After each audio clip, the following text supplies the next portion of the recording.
ओम शांति 25/12/2025। बाबा आज कह रहे हैं, मीठे बच्चे, तुम बहुत समय के बाद फिर से बाप से मिले हो, इसीलिए तुम बहुत बहुत सिकिलदे हो। प्रश्न है, अपनी स्थिति को एक रस बनाने का साधन क्या है? उत्तर है, सदा याद रखो जो सेकंड पास हुआ ड्रामा कल पहले भी ऐसे ही हुआ था। अभी तो निंदा, स्तुति, मान, अपमान सब सामने आना है। इसीलिए अपनी स्थिति को एक रस बनाने के लिए पास्ट का चिंतन मत करो। ओम शांति। रूहानी बच्चों प्रति रूहानी बाप समझा रहे हैं। रूहानी बाप का नाम क्या है? शिव बाबा। वो सब रूहों का बाप है। सब रूहानी बच्चों का नाम क्या है? आत्मा। जीव का नाम पड़ता है, आत्मा का नाम वही रहता है। ये भी बच्चे जानते हैं। सत्संग ढेर है। ये है सच्चा सच्चा सत का संग, जो सत बाप राजयोग सिखाकर हमको सतयुग में ले जाते हैं। ऐसे और कोई भी सत्संग व पाठशाला नहीं हो सकती है। ये भी तुम बच्चे जानते हो।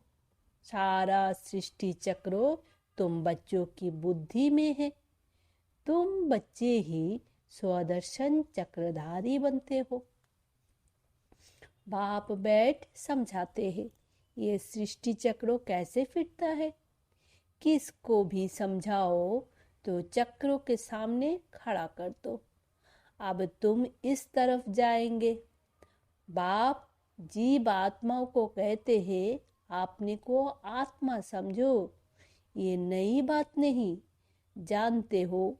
कल्प कल्प सुनते हैं, अब फिर से सुन रहे हैं। तुम्हारी बुद्धि में कोई भी देहधारी बाप, टीचर, गुरु नहीं है। तुम जानते हो, विदेही शिव बाबा हमारा टीचर, गुरु है। और कोई भी सत्संग आदि में ऐसी बात नहीं करते होंगे। मधुबन तो यह एक ही है। वो फिर एक मधुबन वृंदावन में दिखाते हैं। वो भक्ति मार्ग में मनुष्यों में बेड बनाए हैं। प्रैक्टिकल मधुबन तो यह है। तुम्हारी बुद्धि में है कि हम सतयुग त्रेता से 84 जन्म कौन और कैसे लेते हैं, वो भी तुम जानते हो। मनुष्य तो सिर्फ कह देते हैं, समझते कुछ नहीं। बाप अच्छी रीति समझाते हैं। सतयुग में सतो प्रधान आत्माएं थी, शरीर भी सतो प्रधान थे। इस समय तो सतयुग नहीं है, ये है कलयुग। गोल्डन एज में हम थे, फिर चक्र लगाकर पुनर्जन्म लेते लेते हम आयरन एज में आ गए। फिर से चक्र जरूर लगाना है। अभी जाना है अपने घर। तुम सिकिलदे बच्चे हो ना। सिकिलदे उनको कहा जाता है जो गुम हो जाते हैं, फिर बहुत समय के बाद मिलते हैं। तुम 5000 वर्ष के बाद आकर मिले हो। तुम बच्चे ही जानते हो, ये वही बाबा है जिसने 5000 वर्ष पहले इस सृष्टि चक्र का हमको ज्ञान दिया था, स्वदर्शन चक्रधारी बनाया था। अभी फिर से बाप आकर मिले हैं, जन्म सिद्ध अधिकार देने के लिए। यहाँ बाप रियलाइज कराते हैं। इसमें आत्मा के 84 जन्म की भी रियलाइजेशन आ जाती है। ये सब बाप बैठ समझाते हैं। जैसे 5000 वर्ष पहले भी समझाया था।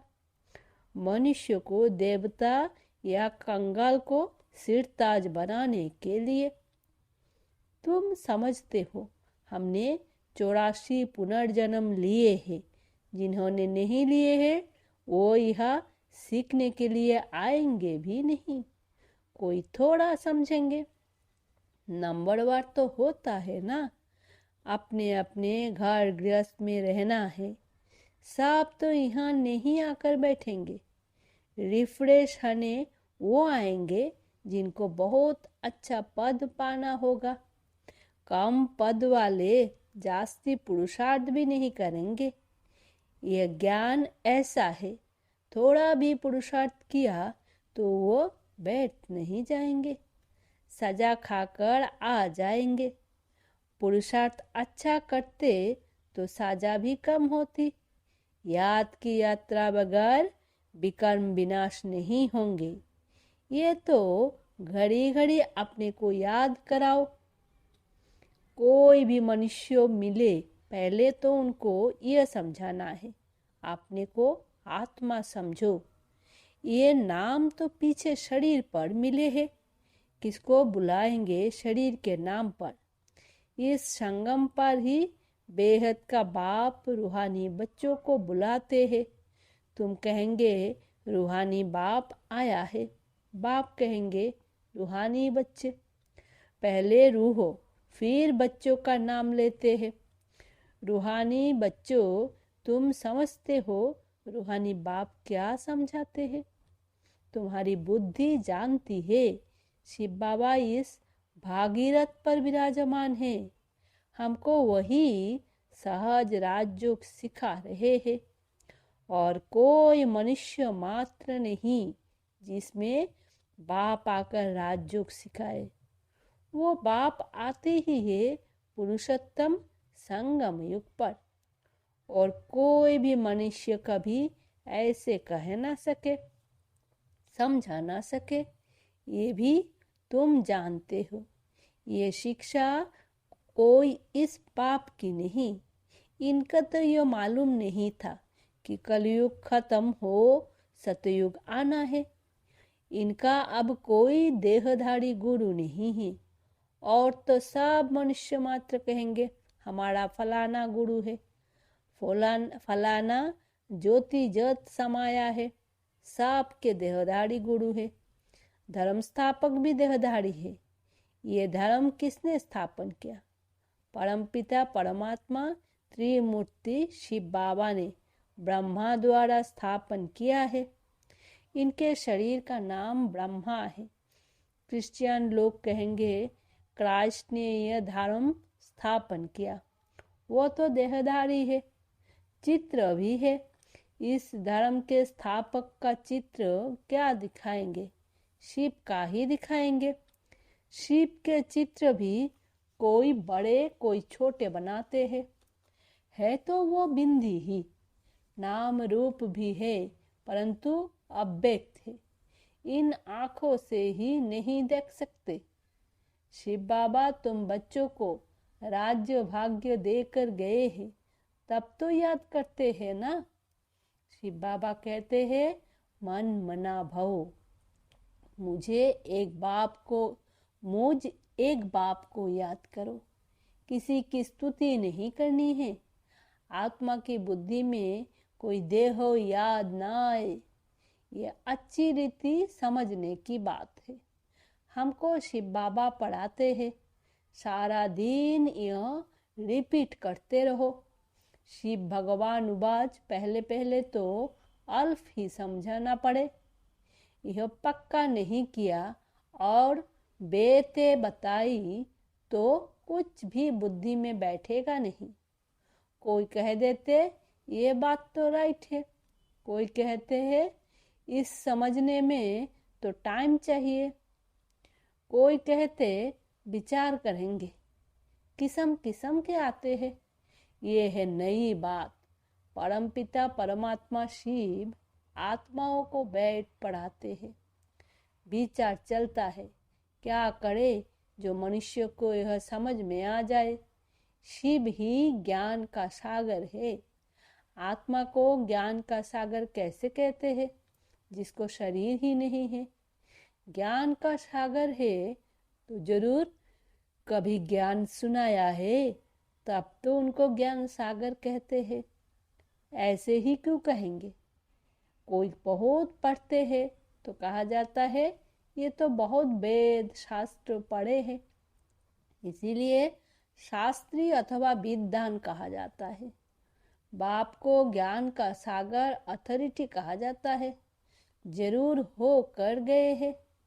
पहले तो पूछना चाहिए अभी कलयुग है या सतयुग, नई दुनिया है या पुरानी दुनिया। एम ऑब्जेक्ट तो तुम्हारे सामने खड़ा है। यह लक्ष्मी नारायण अगर होते तो उन्हों का राज्य होता। ये पुरानी दुनिया कंगालपना ही नहीं होता। अभी तो सिर्फ इन्हों के चित्र है, मंदिर में मॉडल्स दिखाते हैं, नहीं तो उन्हों के लिए महल बगीचे आदि कितने बड़े बड़े होंगे। सिर्फ मंदिर में थोड़े ही रहते होंगे। प्रेसिडेंट का मकान कितना बड़ा है। देवी देवता तो बड़े बड़े महलों में रहते होंगे, बहुत जगह होगी, वहाँ डरने आदि की बात ही नहीं होती। सदैव फुलबाड़ी रहती है, कांटे होते ही नहीं। वो है ही बगीचा, वहाँ तो लकड़ियाँ आदि जलाते नहीं होंगे। लकड़ियों में धुआं होता है तो दुख फील होता है। वहाँ हम बहुत थोड़े टुकड़े में रहते हैं, पीछे वृद्धि को पाते हैं। बहुत अच्छे अच्छे बगीचे होंगे, खुशबू आती रहेगी, जंगल होगा ही नहीं। अभी फीलिंग आती है, देखते तो नहीं है। तुम ध्यान में बड़े बड़े महल आदि देख आते हो, वो तो यहाँ बना नहीं सकते। साक्षात्कार हुआ फिर गुम हो जाएगा। साक्षात्कार किया तो है ना।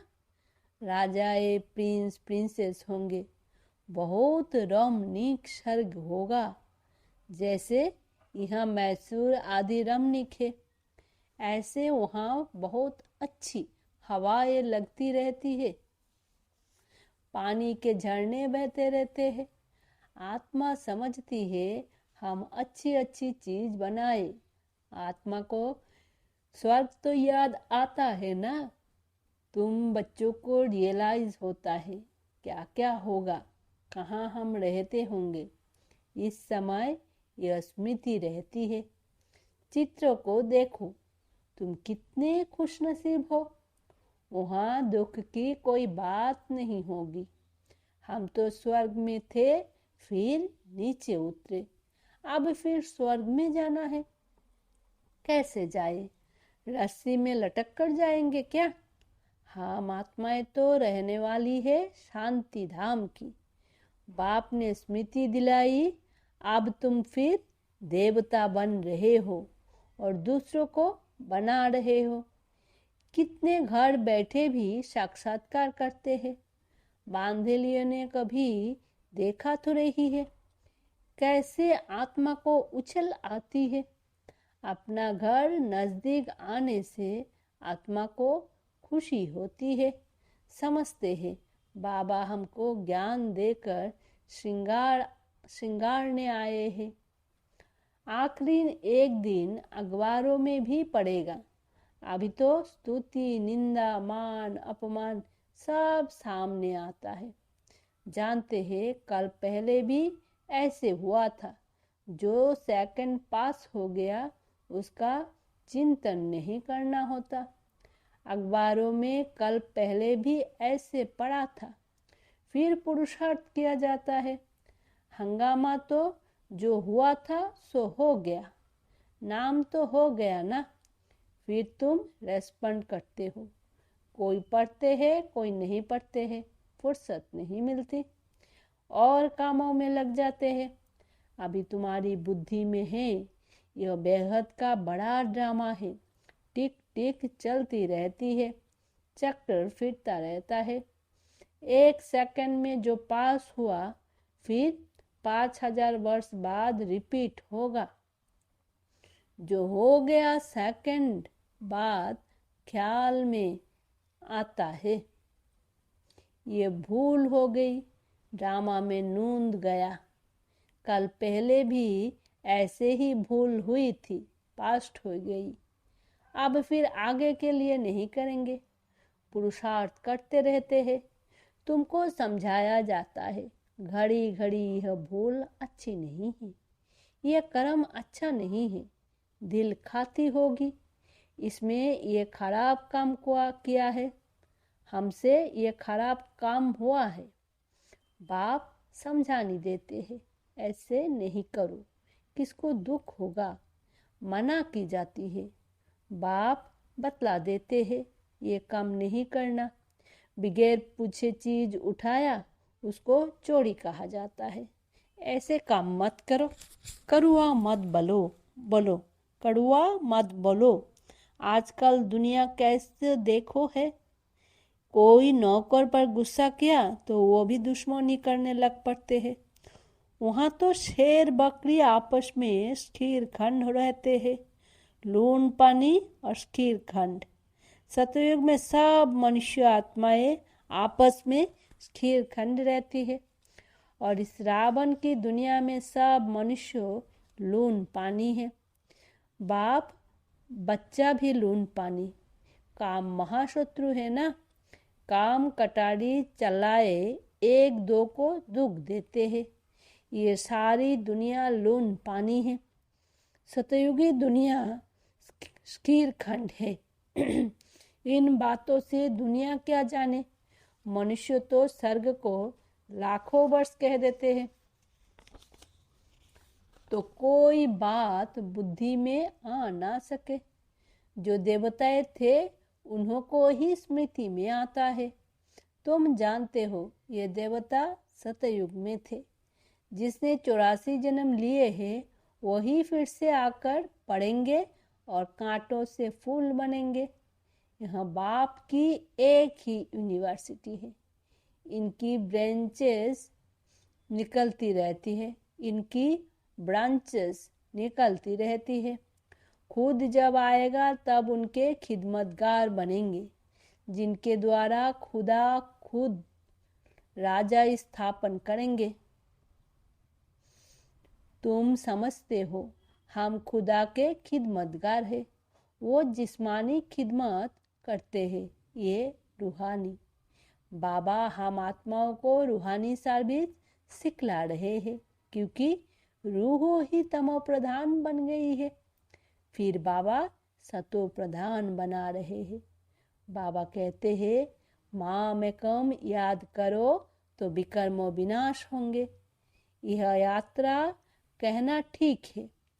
शिव बाबा को याद करते करते तुम शिवपुरी में चले जाएंगे। वो है शिवपुरी, ये है विष्णुपुरी, ये रावणपुरी। विष्णुपुरी के पीछे है रामपुरी। सूर्यवंशी के बाद चंद्रवंशी, ये तो कॉमन बात है। आधा कल्प सतयुग त्रेता, आधा कल्प द्वापर कलयुग। अभी तुम संगम पर हो, ये भी सिर्फ तुम जानते हो। जो अच्छी रीति धारण करते हैं वो दूसरे को भी समझाते हैं। हम पुरुषोत्तम संगम युग पर है। यह किसकी बुद्धि में याद रहे तो भी सारा ड्रामा बुद्धि में आ जाए। परंतु कलयुगी देहों के संबंधी आदि याद आते रहते हैं। बाप कहते हैं तुमको याद करना है एक बाप को, सर्वों का सद्गति दाता, राजयोग सिखलाने वाला एक ही है। इसीलिए बाबा ने समझाया है। शिव बाबा की ही जयंती है जो सारी दुनिया को पलटाते हैं। तुम ब्राह्मण ही जानते हो। अभी हम पुरुषोत्तम संगम युग पर है। जो ब्राह्मण है उनको ही रचयिता और रचना का ज्ञान बुद्धि में है। अच्छा, मीठे मीठे सिक्की लदे बच्चों प्रति माता पिता बाप दादा का याद प्यार और गुड मॉर्निंग। रूहानी बाप की रूहानी बच्चों को नमस्ते। हम रूहानी बच्चों की रूहानी माता पिता बाप दादा को याद प्यार गुड मॉर्निंग और नमस्ते। धारणा के लिए मुख्य सार। पहला,